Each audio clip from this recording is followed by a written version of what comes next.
अस्सलाम वालेकुम नाजरीन, बाकू से अमरवान एक और वीलॉग के साथ हाजिर खिदमत है। नाजरीन, मेरे इस वक्त बिल्कुल सामने मौजूद हैं बाकू फ्लेम टावर्स और यहाँ तक जाने के लिए ये नीचे एक केबल कार स्टेशन बना हुआ है। आप एक मन्नत पे करके इस केबल कार स्टेशन के थ्रू बआसानी ऊपर फ्लेम टावर्स तक जा सकते हैं। साथ सीढ़ियाँ भी बनी हुई हैं, लेकिन 500 to 600 स्टेयर्स हैं, जो कि मैं आपको रिकमेंड नहीं करूँगा।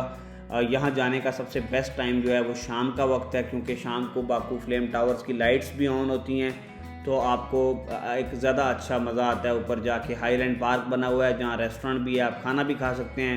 ऑब्जर्वेटरी डेक है, जहाँ से आप बाकू सिटी का एक पैनोरामिक व्यू कर सकते हैं।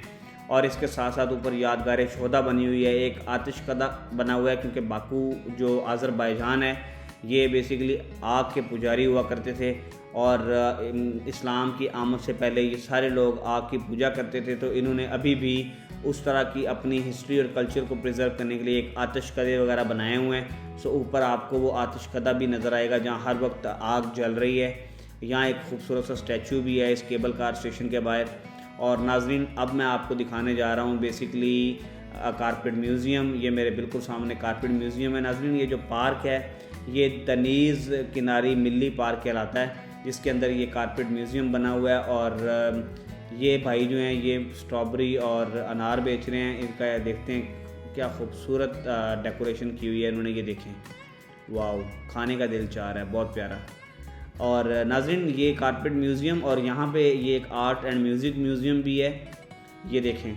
और ये अपनी कल्चरल हिस्ट्री को प्रिजर्व कर रहे हैं। और ये जितने भी कारपेट्स पूरे कंट्री से लेकर आते हैं और उन कारपेट्स को यहाँ डिस्प्ले किया जाता है।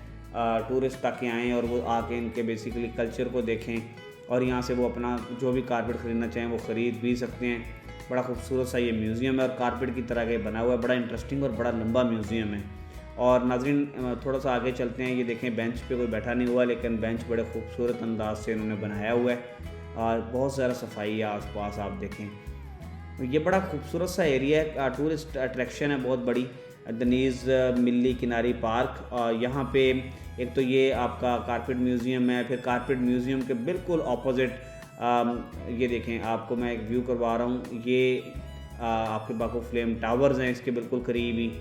और फिर इस तरफ इसके बिल्कुल सामने, यानी कि मैं अभी आपको दिखाता हूँ, यहाँ पे बाकू मिनी वीनस भी है, ये देखें, जो कि बेसिकली जिस तरह आप इटली में वीनस है उसकी इन्होंने ये रेप्लिका बनाई हुई है, या मदीना जुमेरा दुबई टाइप चीज़ बनाई हुई है। हालांकि कि उतनी खूबसूरत मुझे नहीं लगी, बड़ी सिंपल सी है, बट स्टिल बच्चों के लिए बड़ी अच्छी अट्रैक्शन है। और नाजरीन, अब हम जा रहे हैं बेसिकली साहिल समंदर की तरफ। आइए आपको साहिल समंदर की सैर करवाते हैं। नाजरीन, बाकू कैस्पियन सी के किनारे बना हुआ है। कैस्पियन सी जो है वो 5 कंट्रीज़ को टच करता है, जिसमें अज़रबैजान, कज़ाकिस्तान, तुर्कमानिस्तान, ईरान और रशिया हैं।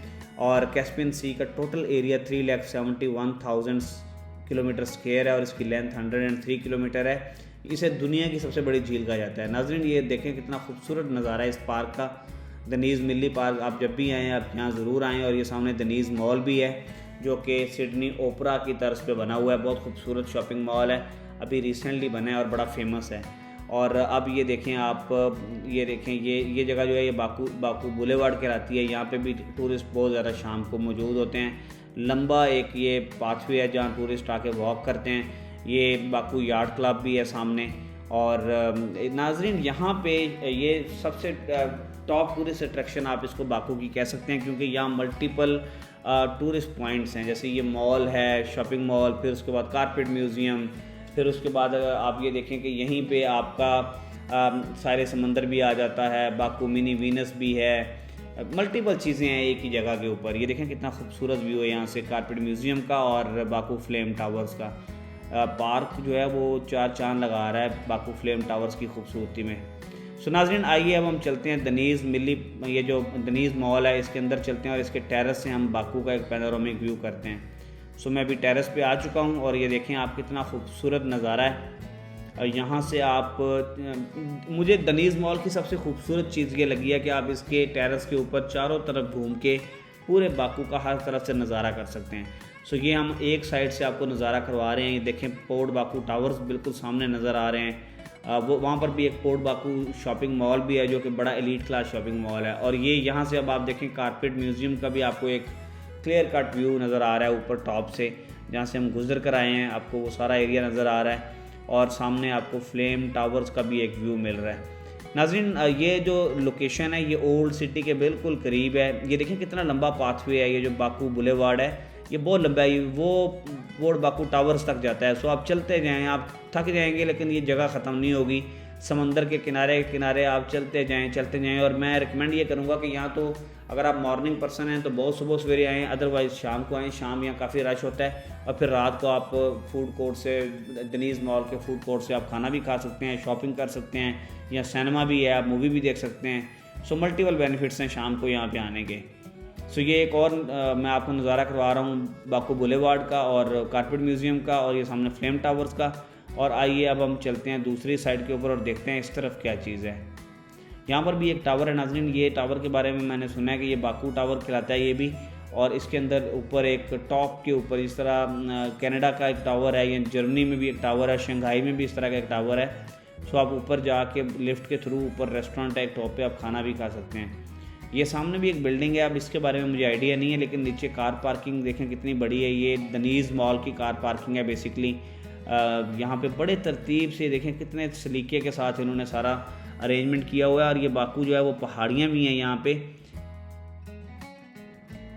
नाज़रीन जैसा कि मैंने बताया कि बाकू में पहाड़ियाँ भी हैं, और बाकू फ्लेम टावर सतह समंदर से काफ़ी ज़्यादा हाइट पे बने हुए हैं। सो यहाँ पहुँचने के लिए आपके पास 3 तरीके हैं। यहाँ बोल्ट टैक्सी करवा के आएँ जो कि काफ़ी एक्सपेंसिव पड़ती है। दूसरा तरीका ये है कि आप 500 से 600 सीढ़ियाँ चढ़ के कारपेट म्यूज़ियम से वो सीढ़ियाँ चढ़ना शुरू करें और आप यहाँ ऊपर तक आएँ। और तीसरा सबसे आसान तरीका ये है कि आप 1 मन्नत यानी कि पाकिस्तानी 170 रुपये दे के इस केबल कार के थ्रू यहाँ ऊपर आ जाएं। और इस दौरान आपको काफ़ी ज़्यादा खूबसूरत और हसीन नज़ारे भी देखने को मिलेंगे।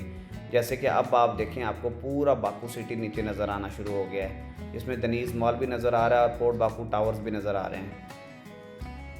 नाज़रीन ये सामने यादगार शोहदा मस्जिद है, और इस एरिया को हाईलैंड पार्क कहा जाता है। यहाँ पे एक आतिशकदा भी बना हुआ है, और इसके साथ साथ यहाँ पे शोहदा की कब्र भी हैं जो इनकी जंगों में शहीद हुए हैं, उनकी यादगार वगैरह बनाई हुई हैं। और अगर मैं आपको यहाँ दिखाऊं तो यहाँ पर भी ये आग जल रही है, ये देखें सामने।